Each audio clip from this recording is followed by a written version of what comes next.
আসসালামু আলাইকুম রহমতুল্লাহি ওবরাকাত। আমার নাম মোহাম্মদ নাজমুল হোসেন, জেলা পিরোজপুর। আমার পেশা আমি একজন মাদ্রাসার শিক্ষক। এই কোর্সের নাম ফিমেল ওয়েলনেস এডুকেশন প্রোগ্রাম। এই কোর্স করিয়েছেন ডক্টর রিমা আক্তার ও পবিত্র কুমার স্যার। আমি তাদেরকে অন্তরের স্থল থেকে ধন্যবাদ জানাই যে তারা প্রত্যেকটা সাবজেক্ট তো আন্তরিকতার সাথে আমাদেরকে পাঠদান করিয়েছেন। আরও ধন্যবাদ জানাই চিকিৎসা ফাউন্ডেশনকে যে স্বল্প মূল্যে এরকম একটা কোর্স আমাদেরকে করার সুযোগ করে দেওয়ার জন্য।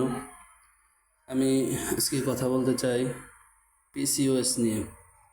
এটা হলো পলিসিস্টিক ওভারিয়ান সিনড্রোম। এটি শুধু মহিলাদের হয়। এটি হলো নারীদের একটি সাধারণ হরমোনজনিত সমস্যা, যা মাসিক চক্রের অনিয়মিত, অতিরিক্ত অ্যান্ড্রোজেন অর্থাৎ পুরুষ হরমোন এবং ডিম্বাশয়ে সিস্ট এবং বন্ধ্যাত্বের ঝুঁকি বাড়ায়। বিশ্বজুড়ে প্রায় 8 থেকে 13% নারীর মধ্যে এই সমস্যা বিদ্যমান। তবে চিন্তার কোনো কারণ নেই। সঠিক জীবনধারা, প্রাকৃতিক চিকিৎসা দ্বারা এটি সারানো সম্ভব। খাদ্য অভ্যাস যেমন লো গ্লাইসেমিক ইন্ডেক্স খাবার, তারপরে ফাইবার সমৃদ্ধ খাবার, অ্যান্টি ইনফ্ল্যামেটরি সমৃদ্ধ খাবার, প্রাকৃতিক সুগার এড়িয়ে চলা, প্রচুর পানি পান করা, এগুলোর উপর কিছু ব্যায়াম করা, যেমন বাটারফ্লাই, কোবরা পজ।